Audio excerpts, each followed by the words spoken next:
Hello, everyone, and welcome to the Hit and Hustle post-game instant reaction show brought to you by IrishSportsDaily.com. I'm your host, Greg Flammang, and with me, as always, is Jamie Uyeyama, Mr. Jamie University. It is Notre Dame 52, Florida State 3.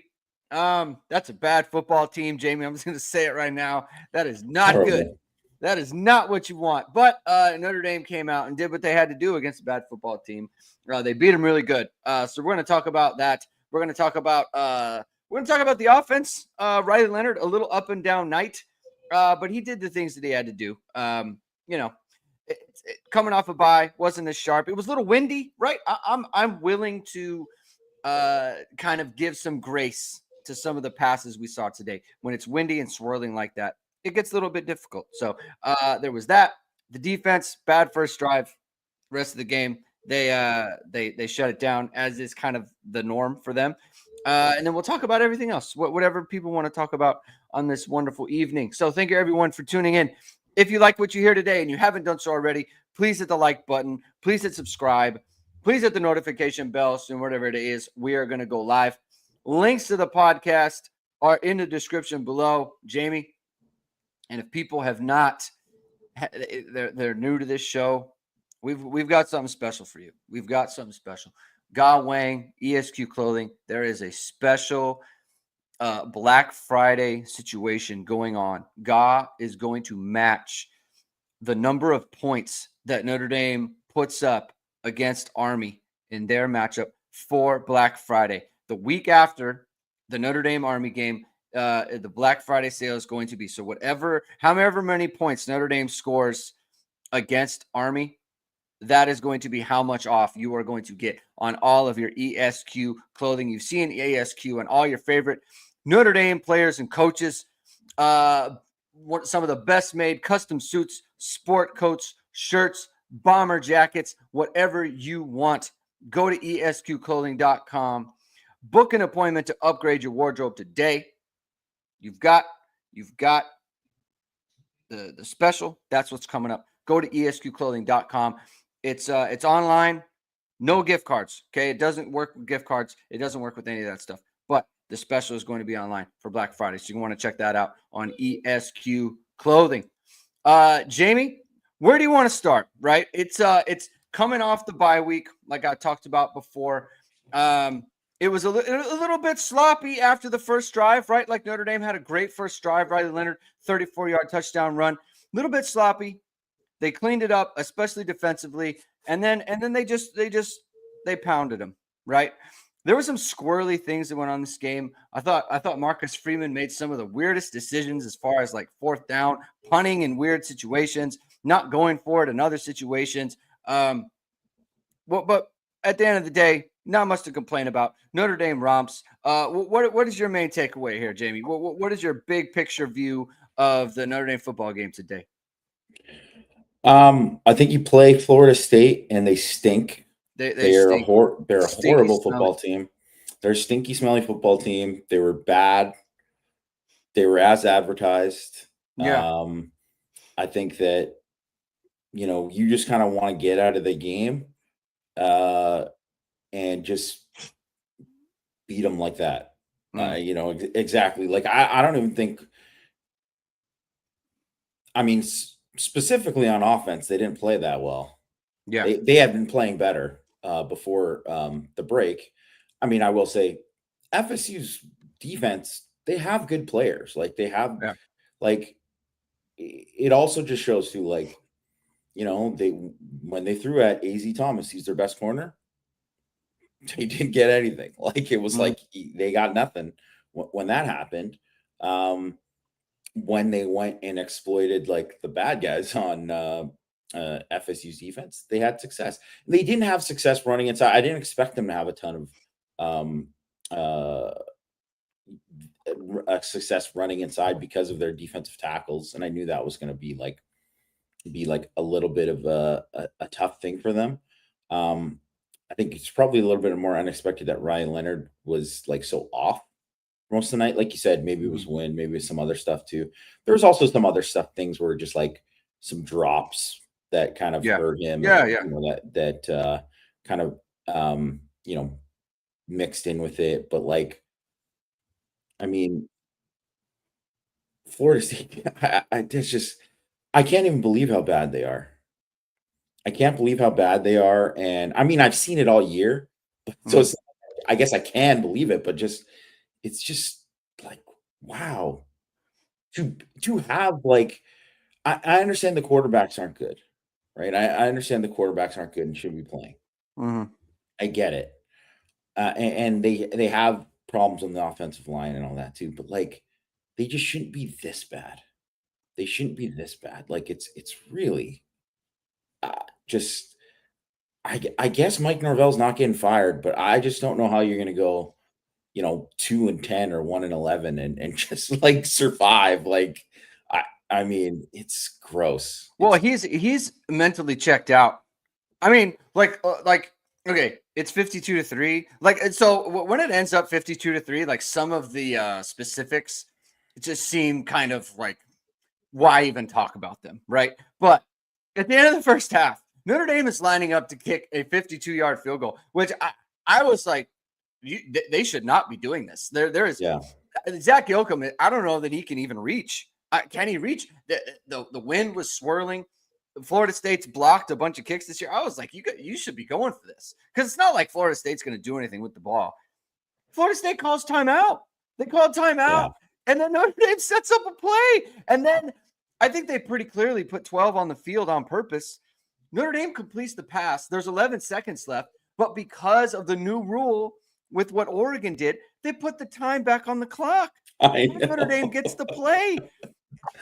It was like, I mean, I was complete.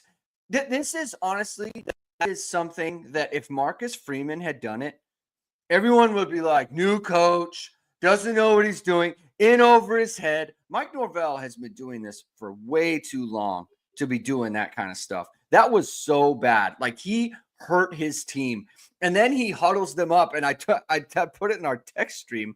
Like, he better be apologizing to them. He huddles them up at halftime and gives them some speech. You better be saying you're sorry. He totally blew it.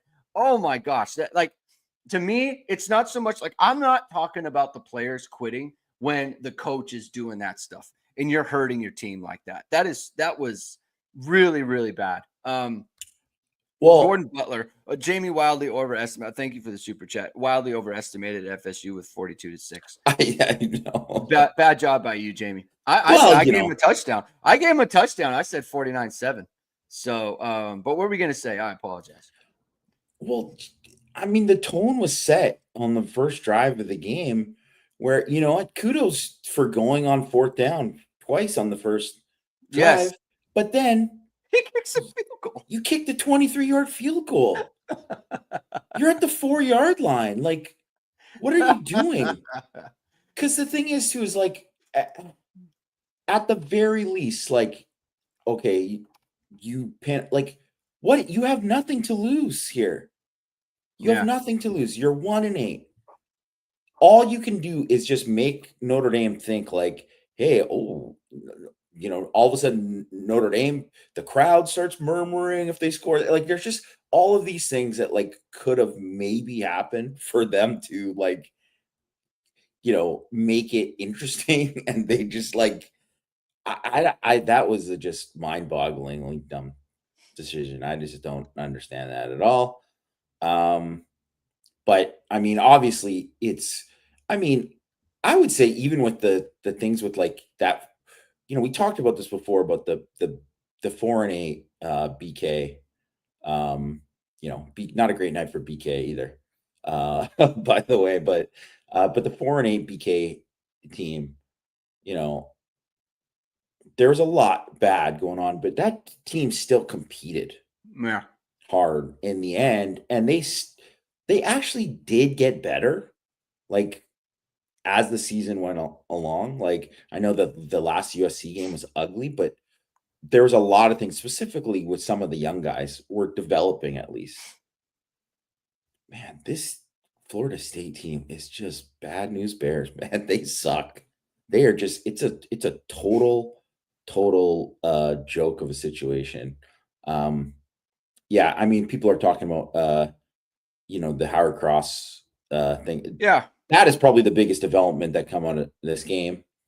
He obviously was not going to come back it would have been stupid for him to come back in the game. Maybe he would have played if he tried to come back and gut it out if it was a game of any significance. Yeah, Matt Freeman's in the press conference. Marcus Freeman's calling it an ankle sprain.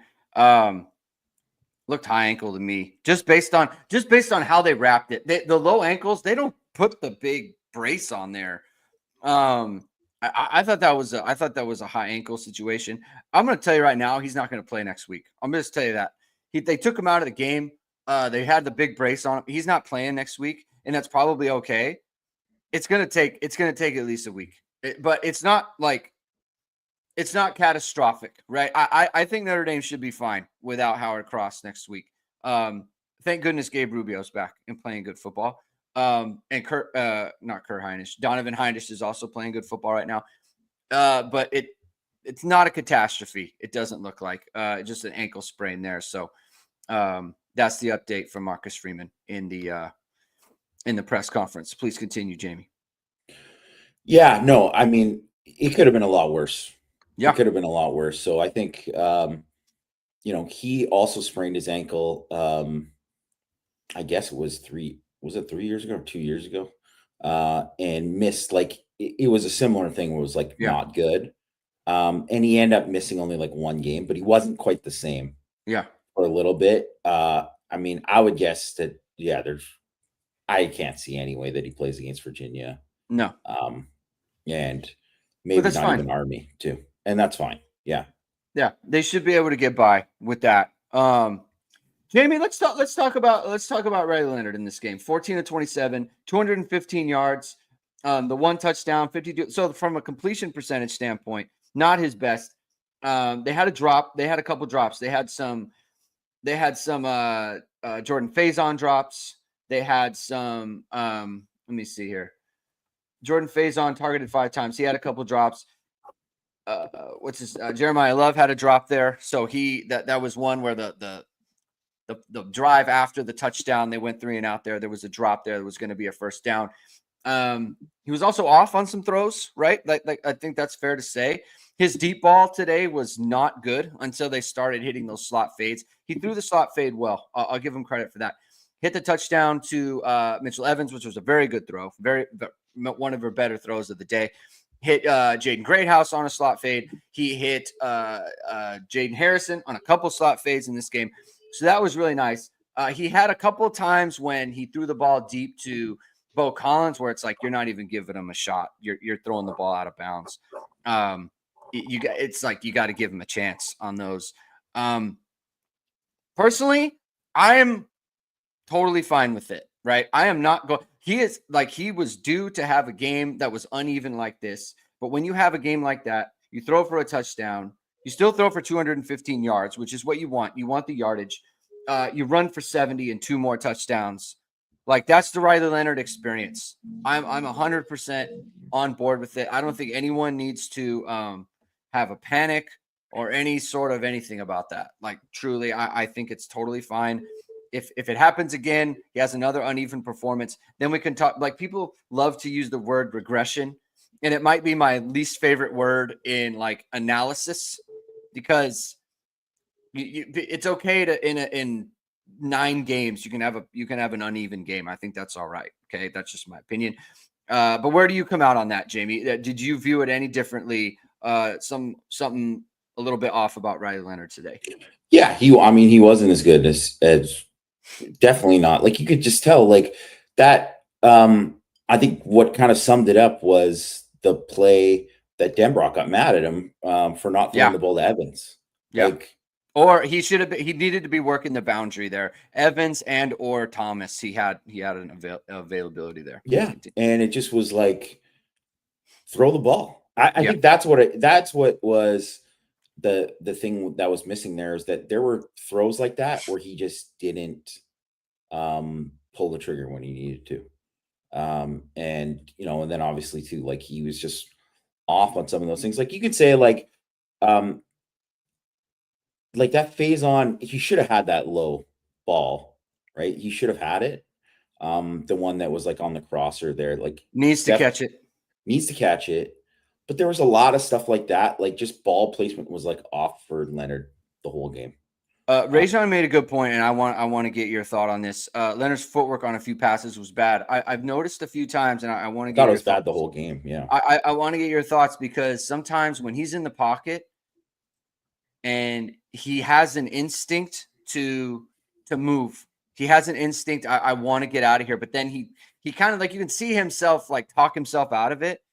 And what happens is his footwork gets all messed up. He tries to reset his feet, and that leads to inaccuracy on throws. And I think that was a problem today, where it's like, dude, you're just stand in there and set your feet and guide your body with your feet where you're looking and throw a strike. But there's too many times where he's reset, like he's setting, he's getting out, resetting, and it gets all messed up. And I think that was just kind of a problem today. I want to get your thoughts on I that. mean, I thought it was like first throw of the game. I was like, his footwork's terrible. I was like, Yeah. what? He just didn't seem just settled in the pocket for way too many of just regular dropbacks that he just didn't need to be unsettled. Like there wasn't like pressure that was forcing it. Because I thought overall the protection was pretty good. On the day, like it definitely wasn't. The pass rush wasn't like killing them at all. And then even just like the thing, like, the one play where he gave up that sack, man, I can't even believe he held on to the ball there. Actually, that the FSU DB didn't break it up, right? Like, or like knock the ball out. Like that seemed like just ripe for there because Leonard did not see him. But yeah, he just was off in those things. But like you said, he still made those plays. Like this was the most explosive the passing game has been all year. They had 6 receptions of 20 plus yards in the game. So they hit on a bunch of that. They also had obviously the 2, big explosive touchdown runs in the game. So that's the other thing too, is that like you need to be able to do that when you aren't getting like that kind of sustained like running success. That's what Notre Dame can do, right? Like they can be explosive like that. And that's what they did, right? So overall, it just wasn't like it wasn't the cleanest game for him, but still when you look at like the explosiveness which has been missing. And if you can marry that with kind of like the efficiency that they had in a lot of these other games, like, I mean, that's exactly what you want. But even in a lot of these other games too, it's like you're going to get games like this too, where it's not going to be like that, and you have to have that explosiveness to make up for it. So I thought that was like really important, and it was good to like get like, even though that that Mitchell Evans catch didn't count. Yeah. It just showed like throw the ball to that guy, like Give him a chance. Yeah, you threw the fade to him on the touchdown too. Like more of that, right? Like the guy, he's too talented. He absolutely needs to be a weapon for them. And so I was glad to see that. And obviously, Greathouse had a really nice game too. Yeah, there was like definitely positives. Like if you can go through a game and like Jeremiah Love was barely a factor in the game, he scored 52 points. Like, I think he was all right. Yeah, and no, it absolutely. And I think the thing that to take away from this game is to the point you made about Mitchell Evans. They gave him a chance when covered, and the same thing with Jaden Greathouse as well. Like even if he's covered, you can throw it to him and it's okay, right? Especially in certain scenarios. Like when he's on a corner route or Jaden Greathouse is on a fade or whatever it might be. What's covered for a normal player isn't covered for Mitchell Evans and even Jaden Greathouse to that effect, right? So, it was nice to see that they gave those guys chances today. I want to point out the quarterback hurries. You mentioned the stats have Florida State down for 0, so 0 quarterback hurries for Florida State in the game. That's not a very well kept stat, so grain of salt on that, but it does match the eye test that they pass blocked pretty well in this game. Florida State did not pass block very well in this game. 8 sacks for Notre Dame, 4 quarterback hurries. let's just go down here. 3 sacks for Mills, 2 sacks for Donovan Heinisch. Osbury and Bryce Young shared a sack. Jalen Sneed with a sack. Am I missing? I feel like I'm missing somebody. I guess I'm not. Junior Tuihalamaka with the sack. That's what I was missing. So Florida State, that's the other part. Like they have no chance.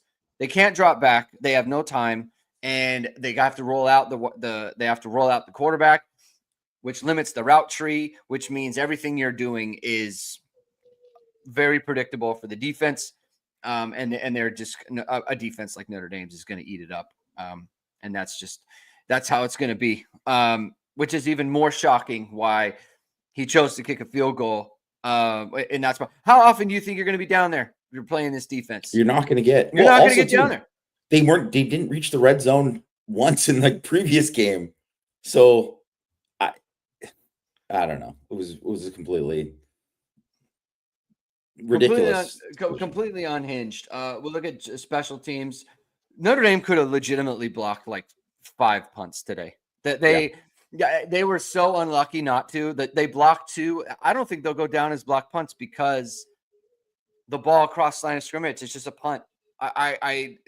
It will be lost to history. This punt block game that Notre Dame. They did a great job. I mean, they rushed them, and they were very close multiple times. And not just that, but how often do you see a situation where a team is that aggressive trying to block a punt, and there's no penalties, like not one running into the kicker, not roughing the kicker? If you're going at it, you're always going to get one. It seems like, and Notre Dame never had that. So to their credit, they were able to put pressure on the punter, and they didn't accrue a bunch of penalties on that. So good job by them. I thought Florida State's punter did a very good job in this game. I thought he was one of their better players. So good job by Marty Biaggi. Jadarian Price hits the long 165-yard touchdown run. He had 7 carries for 95. Riley Leonard, 11 for 70. Jeremiah Love, 9 carries for 19 yards. Aeneas Williams, 2 carries for 11. It's funny. And I bet you people in the chat kind of feel the same way. Like whenever Aeneas Williams is in the game, like he's in there in the 2-minute, I think, man, I really wish this was Jeremiah Love. And the thing is that Aeneas Williams is like never doing a bad job. He is always making the catch. He is always like, he has a good run, right? Like he had 2 carries for 11 in this game. He had a 9-yard run in this game, right? Like, which was the start of the 2-minute drive. He had a diving catch where he got held. Incredible catch. It's a great catch where he gets held, and Notre Dame gets the yards after that. So it's essentially, it's like a 15-yard play, right? Like there's a lot of value in that. He caught a swing pass, I think it was on the first drive on 3rd down, where he gets a big gain. He's never doing the wrong thing. He's never playing poorly. But you just think to yourself, gosh, I wish this was Jeremiah Love, because he could do all these things. So I don't have a problem with it, right? If he's going to be in there and he's going to do a good job, it's hard to say. Obviously, Stubborn Mick is talking about Devin Ford playing. We just have to get used to this. I mean, this is the way Dylan McCullough does things. Sam K says Jeremiah Love 9 carries, felt like less, not his best game, but they can all be great. And he got picked up, right? If Jadarian Price is going to have 95 yards on 7 carries, and they're going to run for 201 yards and average 6.3 yards a carry, you're going to take it every single time, right, Jamie? So let's get your official stance. Do you have a problem with the running back usage situation at Notre Dame? Not really. No, like, I mean, I think because in certain games, you're going to see like Jeremiah Love is going to get more carries. And also too, like this game, it's not going to be indicative of what it is like when you're playing Texas A&M, right? And it's like the final drive. It's like, well, guess what? They're not. Jeremiah Love's going to be out there. Yeah. You know what I mean? Like it's going to be different in those circumstances. So I mean, I agree with you that every time I see Aeneas Williams carry the ball, I'm thinking like that would be better if it was Love or Price. I mean, I agree with that, and Yeah. not that he does a bad job with it, Mhm. but he's gonna run hard, but he's not gonna like break like a ton of tackles. He's not taking it. He's not turning it into a 65-yard play like a Price is or a Love can, right? Right. Um, but I think he does a really nice job as a receiver. Um, he has done a really good job in blitz pickup. Like done a solid job. And I'll say this too about like I know people get on uh Devin Ford. when Devin Ford's in the game, but like they're not giving Devin Ford like Devin Ford will get the carry when it's 3rd and 15 and they're like basically like just like waving a white flag. Yeah. They're not they're not giving it to him in like a key situation or whatever. So I don't have any problem with like his usage. And also too, like the guy, he has like lit some dudes up this year as a blocker. He does a Plays good very hard. job as a blocker. Yeah. So I don't have a problem with him getting snaps at all. I think, if you were going to say like, yeah, if it's coming down to like towards the end of the game and this is like crunch time, yeah, you want to have Jeremiah Love out there on the field. But I don't think that's been a problem where if Notre Dame was ever in that kind of situation that he would be in there. And also too, like, look at how many of these games that Notre Dame has just been blowing teams out. So it's like you're kind of you don't really need to give these guys all these extra carries in this game too, especially because it's not like Love has numbers where even if he just had like a 300-yard game, just like wow, he gets 25 carries, he gets 310 yards or something like that. Mhm. Even that isn't he's not all of a sudden going to get in the Heisman race.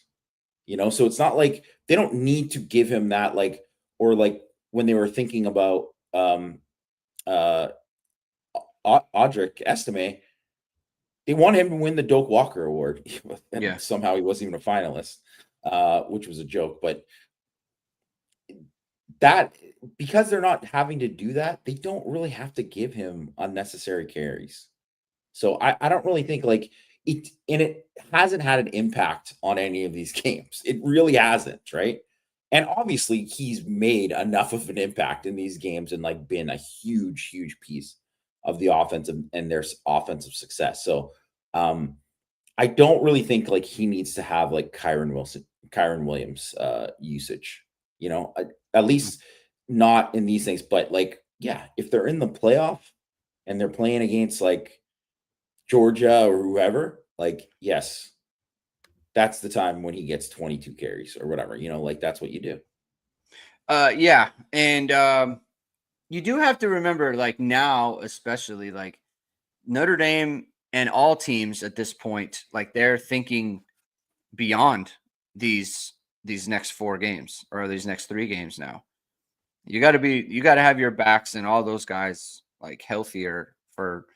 I mean, the plan is to play 7 more games, right? That's their plan, right? So you want guys to be healthy. We talk about, there's 15, 16 possible games. You got to keep your guys fresh and ready to go, and you got to keep everyone engaged too, right? So that's something that Notre Dame's got to keep in mind. We got to give a shout out to Thomas Nacarado, longtime member on the board of irishsportsdaily.com.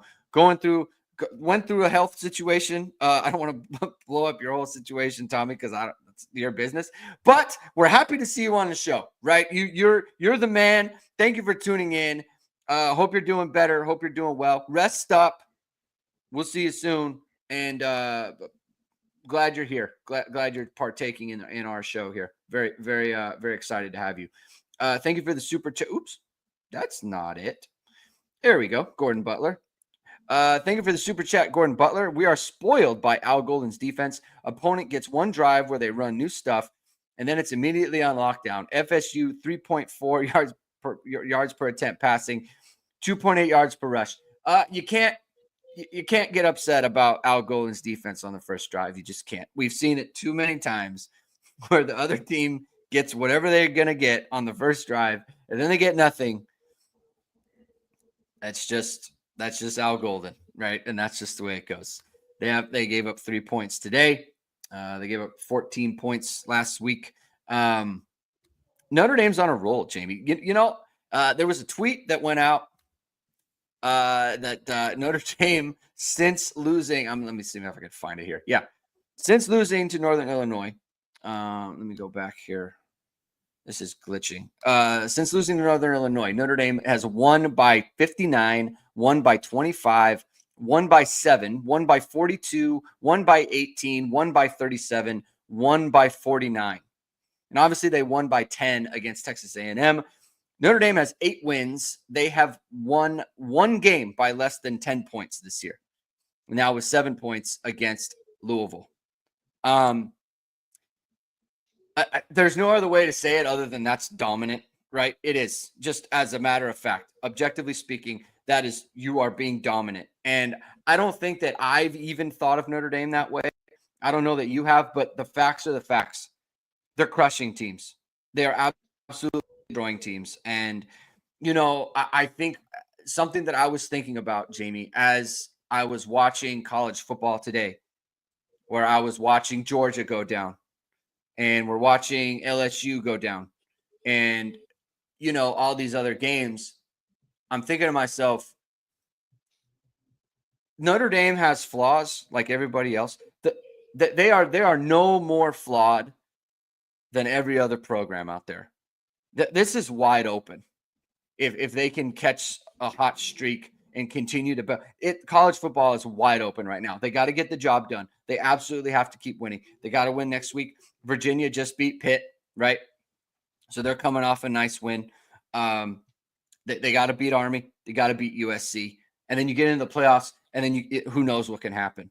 I just don't think there's we view Notre Dame through the lens of like they are the team we follow. We think they can't do it without Boubacar Traore and Jordan Botelho and Ben Morrison and the injuries on the offensive line and on and on and on. So many college football teams have their problems, Jamie. I just don't think that these problems are unique to Notre Dame. They can absolutely make a run here. Do you feel the same way? Just when you look at the way that they've been playing over the last 2 months here, where do you come out on that? Yeah, well, I mean, I look at Miami, for instance, and obviously they lost today. But look how Miami has won. And they haven't played like a loaded schedule. Like Miami hasn't beat a lot of great teams. Like that hasn't happened. So, and they've had to get by the skin of their teeth in so many games. And I don't know now, especially now that Miami's lost, and I understand their offense, they've scored a ton of points, and Cam Ward is having a great season. He's a great quarterback. Just even though he didn't have his greatest game today, I mean, they're a dangerous team. They are a good team, right? You're not only, going through undefeated and, you're going to be 8-1 now. Like, you're not doing that unless you're a pretty good team. But if you just looked at just how the teams have played, tell me why Miami should be ranked ahead of Notre Dame in this next, college football playoff. I don't think you can defend it, because we just talked about Notre Dame's been dominant. Miami has not. No. I was thinking about it. Miami is like bizarro USC, where USC has been on the way to winning and found ways to lose. Miami has been on the way to losing a number of times this year, and they have found ways to win. And not just that, but against Virginia Tech, not a great team. Against Cal, not a great team.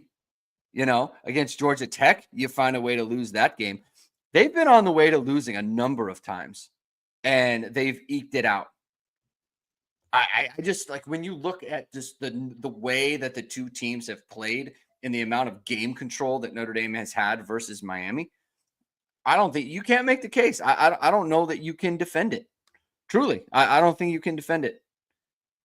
They have, and not just that, but they have Miami beat Louisville and so did Notre Dame. They don't have anywhere close to a win against Texas A&M on the road like that. They're not even close. So that's just kind of how I look at that. SMU, SMU people are talking about SMU.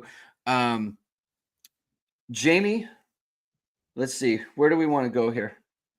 Where do you want to go? Jaden Greathouse. Let's talk about him. 5 for 66. I think this is where people kind of viewed Jaden Greathouse and what he could be this year. And again, last week or 2 weeks ago, it was Jordan Faison. This week is Jaden Greathouse. I think this is kind of what we saw happening for the Notre Dame receiving core, where it would be one and then the other and then the other. He's kind of caught his stride a little bit. What do you think this kind of portends for like getting Greathouse involved, especially in the screen game? I'm interested they use him in the screen game and not someone like Faison more, like especially with those inside screens. I feel like that's a Faison thing to do. But getting him involved and then getting Mitchell Evans involved, he only had the 2 catches, but he obviously had the one where, it was a drop on a corner route. Do you feel like this is a continued evolution of the Notre Dame offense that, do you feel, I guess in that sense, do you feel like the Notre Dame offense took a step forward this week, even with a little bit of inefficiency from Riley Leonard on that front? Like, are they continuing to build? Because I feel like getting Greathouse involved like that is a step in that direction. Kind of curious as to what you think about that. Yeah, I mean, I do think it was like a step forward from that perspective too, because when you look, we talked about Mitchell Evans already, but like, yeah, with Greathouse, like I think one of the reasons they run those screens with him is he does a better job of like reading it and seeing it. Mm-hmm. Like he's not, is he winning a 40 versus, Collins, and is he as good as athlete as Collins or Faison in terms of like his testing? Probably not. But like, he understands how to like maneuver that. It's the reason like he was a punt returner in high school and returned a bunch of punts to the house. He wasn't doing it off of just straight athleticism and speed, like he's not a guy who's just like will wow you with that. And he's got like good ball skills, good body control, like so he can win in those like contested catch situations like he did on that one slot fade. Things like that, like and he's a good route runner with reliable hands. Like you don't see him drop the ball very often, right? Like I think that's why he kind of makes sense as being kind of like more of like a go-to guy, because he's reliable. He is reliable in that way. We're like, man, I think if Bo Collins, if he ran those screens well, like they could have ran those screens to him all year, but he has just not really run them very well. Like he's just has always seemed to like misread the block or just not know when to hit it. Like that play, where they ran that kind of like throwback to him, that could have been, it was going to be a bad play. And because of his like patience and then him like, kind of like wiggling through and like breaking a tackle here or two, like it turns into a first down. Right. So I think that was, big. Like, I mean, I don't think I see a lot of people because people are getting on Faison because there's like, he wasn't good in this game. It's like, I mean, it's one game. Like, just like we shouldn't like overreact. Like it would be big if it would be great if he had, just exactly the same kind of follow up to that. But like you said, if you're getting that from a Greathouse in this game and you're getting it from someone else, and then you're also getting like the Evans piece, or like Love didn't have his normal like, numbers in this game, but Price took 165 yards to the crib. Right. And, and Riley Leonard didn't have his regular, he wasn't as efficient passing in this game, but they were more explosive. And he still, created a lot from with his legs in the game too. Jaden Harrison, exactly. Andrew Keller brought it up too. Like that's a guy like hadn't really heard from him in quite a number of weeks. Made 2 big time plays in this game, right? So I think that's the kind of stuff that matters, because you want to get into a game, and as much as you want someone to be like, this is the dominant guy that you can go to, and you want to have that, which is why I think too, like Evans, it's important to get him and for him to kind of maybe be that, but you still like, you got to go into a game when you're going to go against some of these better teams, and it's got to be. Sometimes it's just going to be a different guy, and it has to be sometimes when you need that, because it's tough sledding in a lot of these games, right? And even think about like that Louisville game, and like Harrison didn't really have much of a thing, and I know it was the call that really set up that big Yeah. play in the Louisville game, but still, you needed someone to do that. You need to be able to trust them, and I think enough of the guys have made plays that you can have trust with all the guys. You know what just occurred to me is, regardless of opponent, right? Like obviously Florida State's not a good opponent, but going back to the Georgia Tech game when the offense was really rolling and then it just stopped. It got bogged down and they were on 20, 21, 24 points for like the longest time. And they just could not put away Georgia Tech. And they never figured it out. And I think the good thing about this game is they started fast and then they got bogged down a little bit. They got the long run by Jadarian Price. They got the long run, right? But in between there, like they couldn't figure it out. They couldn't put things together. And then eventually they did figure it out. And that there is growth. That is something they didn't do earlier in the year, right? When it wasn't going well, then it wasn't going well for like a long time. And this is something that happened in the Louisville game where they were rolling. They couldn't figure it out. They had the one drive where they got the screen pass to Jeremiah Love. But beyond that, they didn't really do much. They never really quite figured it out after that. Once they got that second half touchdown, or the touchdown right before the first half, before the first half ended, then they continued. Then they started to roll again. And it's like, I think the ability for them to figure it out, not just the team, but Mike Denbrock himself, what buttons to push. Then they started to run more screens. They started to do more slot fades. Like they started to kind of challenge Florida State a little more than they had.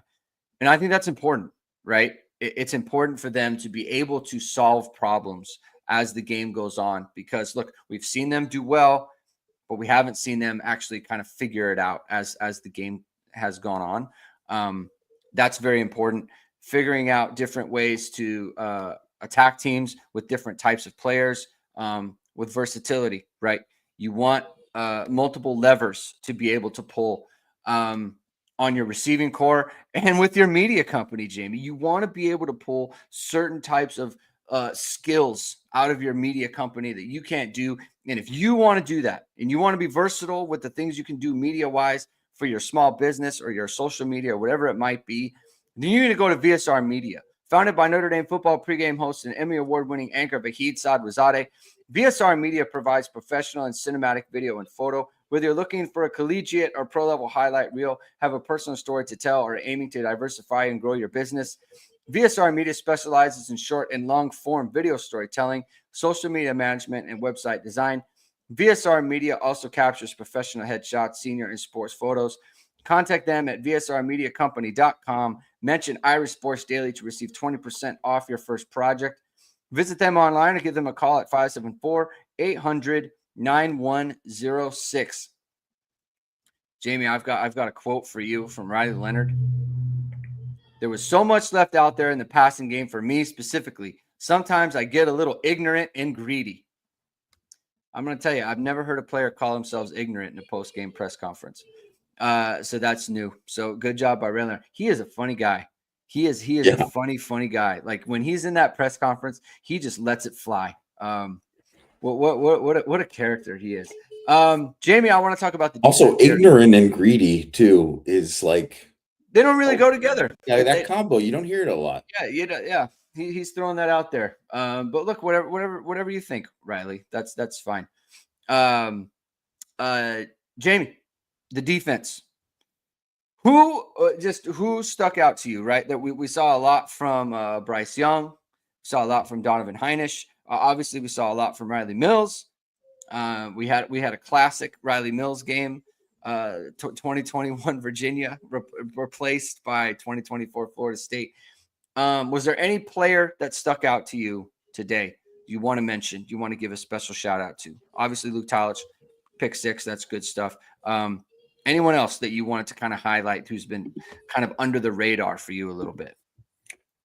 I mean, I think you have to start with Mills just because, like, immediately after the cross injury, Yes, he just steps up.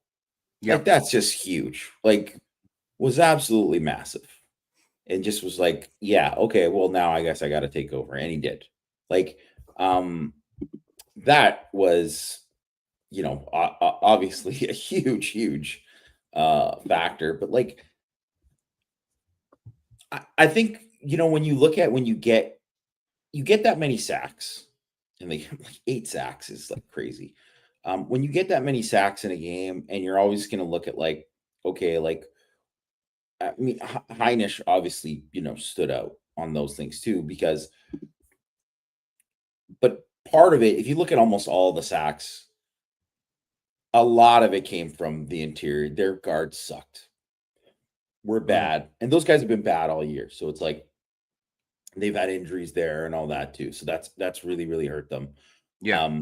But so you want to, like, say, like, I mean, great job for those guys taking advantage of it, but at the same time, you know, who they were facing.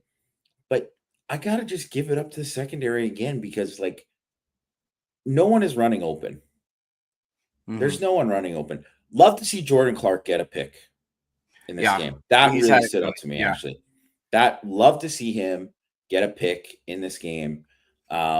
Great to see him rewarded. He's played so well all year. You know, just fantastic to see a guy like that get a pick in this game. Also, too, like you mentioned Rubio too. Huge to have Rubio play well. And like I said, I know those guards aren't good, but, like, Rubio is you notice him. You notice him on every snap. Like, he looks really, really good. It's actually just, like, a total shame too that, like, Anye would have just ate in this game too if he was playing. But the fact that losing Anye and not having him would have been so much of a bigger loss if Gabriel Rubio wasn't back and now playing at, like, a really, really high level. It's it's good to see Rubio. I mean, they really need him. Like, I think just if Notre Dame's going to do anything, they need to have that backup. I think him next to Heinisch is like the two guys, like the motor situation.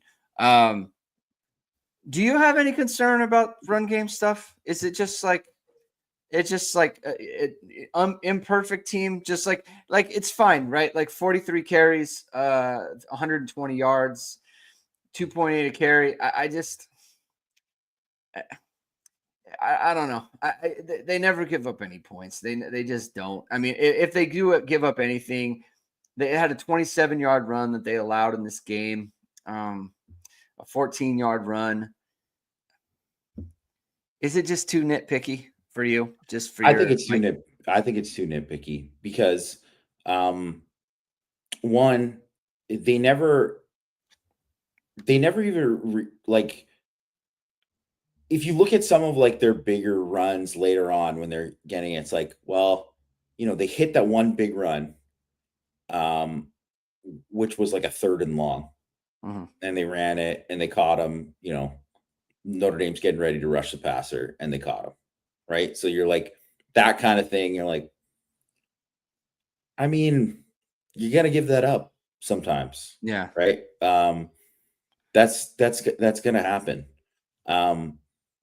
And a lot of times too, the reason why you don't run it all the time in those situations is because if you get caught and you get like 1 yard or something like that, you could be really, you put yourself in an even worse position. So, like Toafili having, 16 for 77, like, here's the thing. They run that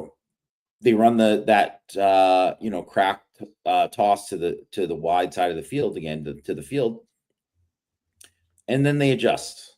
Mhm. And then all of a sudden, when they need it in a big spot, Xavier Watts gets a TFL.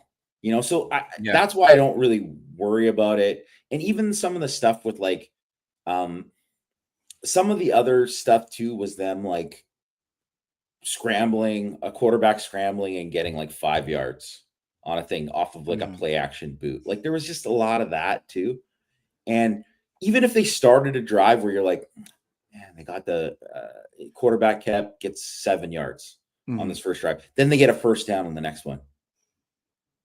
Then in the next 3 plays, it just all of a sudden negative play, boom, boom, they're off the field. So it's to me, it is too Yeah. nitpicky to make it a big deal. Like until you see a team really like run it down their throats in a way that is um like at the end of the Ohio State in 2022 Yeah. type of thing, um, then I just don't think it's anything to really, you know, be too worried about. And then the pass defense is just so friggin' good. It's Yeah. just so good. I want to give credit to Jalen Sneed real quick. A lot of words were said about him. Just the Louisville game, right? The way that he left. People are going to speculate, right? And I think that's totally fair, right? For people to speculate on that. And when you leave the field in front of everybody like that, I think the response from him, just in terms of his play, has been nothing short of excellent, right? After that, he didn't get a ton of snaps against Stanford. He didn't get a ton of snaps against Georgia Tech. He got a bunch against Navy in that game, and he was a key player in that game. I believe Marcus Freeman said he got the game ball. And then in this game, I thought he had just like his niche that he was doing. The play on the Jordan Clark interception where Oh yeah, he gets chipped by the linebacker or chipped fighting by through the a tight double end. team to get a pressure. He squeezes through, and then the quarterback has to get rid of it. He creates the pressure, and it's an interception. And just battling, right? And embracing the role, just being a good teammate, And like I think I've noticed it, and I hope other people have as well. He did get a sack in this game. Um, you don't like he had a forced fumble. They've got him down for a forced fumble in this game. Like you just don't see um any sort of mistake, like an obvious mistake, right? Like maybe he is on the tape or whatever, but like from a fan's point of view, from just our point of view, it's like well, we don't know the calls and everything. He just doesn't. He's not having those mistakes. His attitude is good. He's when he's out there, he's not mopey, right? He's got great energy. I wanted to shout that out, right? Because he's been someone who's been discussed a bunch, and I think do credit to him for really playing hard. Did you have something you want to say? Yeah, you know what? I think that's first of all, that's great, and I agree 100%. And I want to shout out another guy who's been like definitely like a scapegoat all year for Notre Dame's. Like, not that there's too many guys that people are looking to blame for Notre Dame's defense because Yeah, it's played so well, but people have said like, "Oh, RJ opens a bust." The dude plays hard, man. yeah, He plays hard. Maybe like he's not making the plays that you want and certain things, but like, I mean, I swear too, because I look at some of like the pressure numbers, the PFF pressure numbers after the game, and I'm like, he had at least 2 pressures or something, and they don't count them or for whatever reason. And he had pressures in this game. Like he also like fought off of fought as in a similar kind of play where he fought off a double team and on a play action rollout and force the ball to be thrown away. And it doesn't show up on the stat sheet. It doesn't show up in the thing. And you look at this thing, and you're like, oh, one solo tackle for RG Oben. yeah, He played better than that. Like he played better than what that box score yeah, says. And if you look at him too, it's like he's not like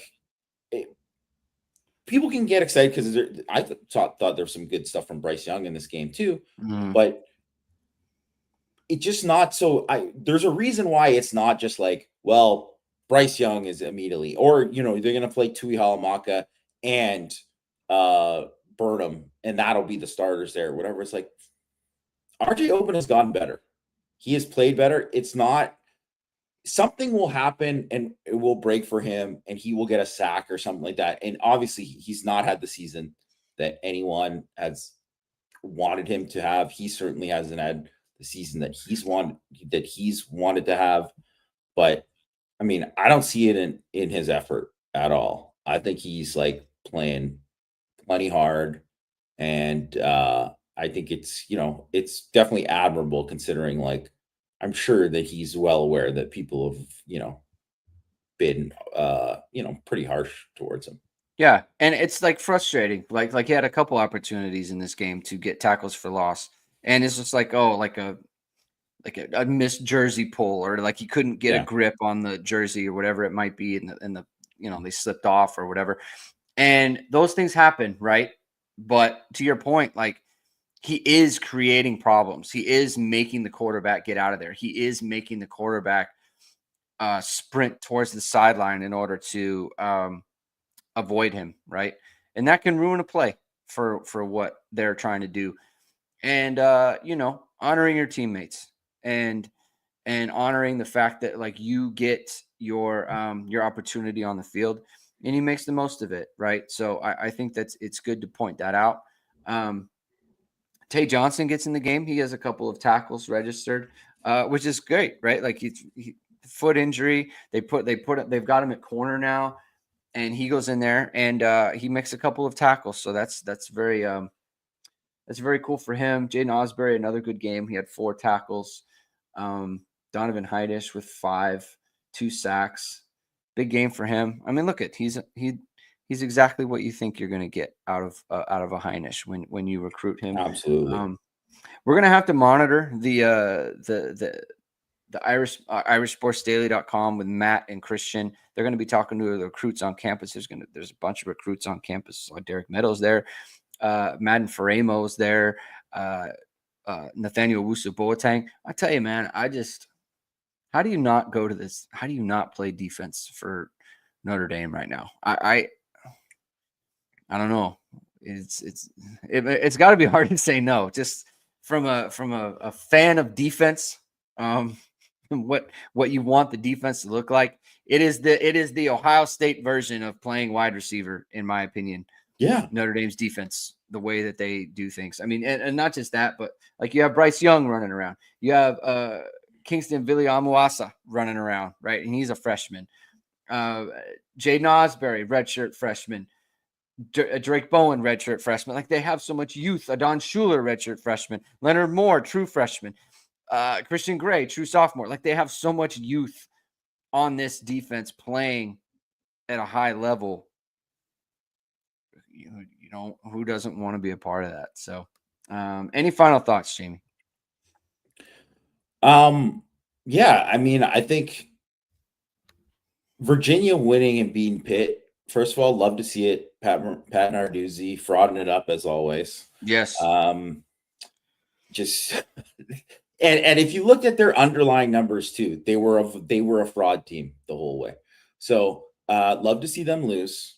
Love to see Pitt lose, and love to see Virginia, Virginia's not a great team. They're not a great team. But I think that was definitely on the radar. We talked about it before. Like, that was a game that you'd worry that maybe Notre Dame would sleepwalk through, and then all of a sudden it'd be like a way tighter game than it should be, right? And now that they beat Pitt and they have that game, that perks everything up a little bit. And I think that's a good thing. And also, obviously, it's a great thing that Army is still undefeated.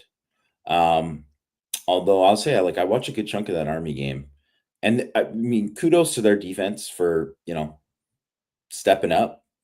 But if Army plays like that against Notre Dame, Notre Dame's going to kill them. Yeah. Like, so it'll be interesting, because I even think Daly's like he's a good player, tough kid. big kid, a tough runner. But man, he's got to carry the ball like 30 something times a game against Notre Dame's. Like he's gonna get I don't know if he's gonna make it through that game, man. Like there's just too many guys at Notre Dame. It's just like you're gonna take a lot of punishment in that game. So monitoring that obviously, but yeah, I mean, I think it's one of those things where it's like I hate to say you would have 52-3, but it's like survive in advance. But that's what it is now. You got to just keep going, and hopefully, like you see all these other teams, like with all these other teams losing today, there's going to be more of it. There's going to be more of it because the pressure is just so great for so many of these teams. And now all of a sudden, Ole Miss is like, where people are saying, no, they're not going to make it or whatever. It's like they're going to be in it. They're probably going to be in the top 12, and they probably should be above Georgia because they just beat Georgia pretty good. So I'm kind of excited for Tuesday to see what it is like, to be honest, even though I know it really doesn't mean anything till they get to, the final result. Yeah. And look, it's 52-3, right? This is one of those games where it's like Virginia won, so that adds some cachet to them. B is 52-3 game. There's some bad tape out there that the team is going to watch, and the coaches are going to be like, "This stinks," right? Yeah, we know how coaches are. Like they're going to be like, "Hey, this here stinks. You guys, this is not good. You guys need to." You need to get it together because this stinky. It's stinky, smelly. And look at, man, we've all been in those film sessions when you crush a team and it's like, why did we do that? Why are we bad? So, and I think Notre Dame's got a chance to do that. And so, look, you win. It's nice to be able to have a bounce back game after you win 52-3. So, and that's what Notre Dame was able to do. We're going to end it there. Thank you, everyone, for tuning in today. If you like what you heard, please hit the like button. Please hit subscribe. Please hit the notification bell. Soon, whenever it is, we're going to go live. If you want, links to the podcast are in the description below. I'll be back tomorrow morning, 10 a.m. Eastern time with my morning after recap show, talking about everything from the game. Your thoughts, basically, if you haven't been a part of it before, it's just me. I'm interacting with the chat. People bring things up. We talk about those things. I give my thoughts. We all sleep on the game and then we come back and we have a good time talking about it. So that's what it's going to be. 10 a.m. Eastern time tomorrow. I'll be here. So thank you, everyone. We'll talk to you soon. Notre Dame 52, Florida State 3. Sleep well. We'll see you in the morning. Keep hitting and hustling, everybody.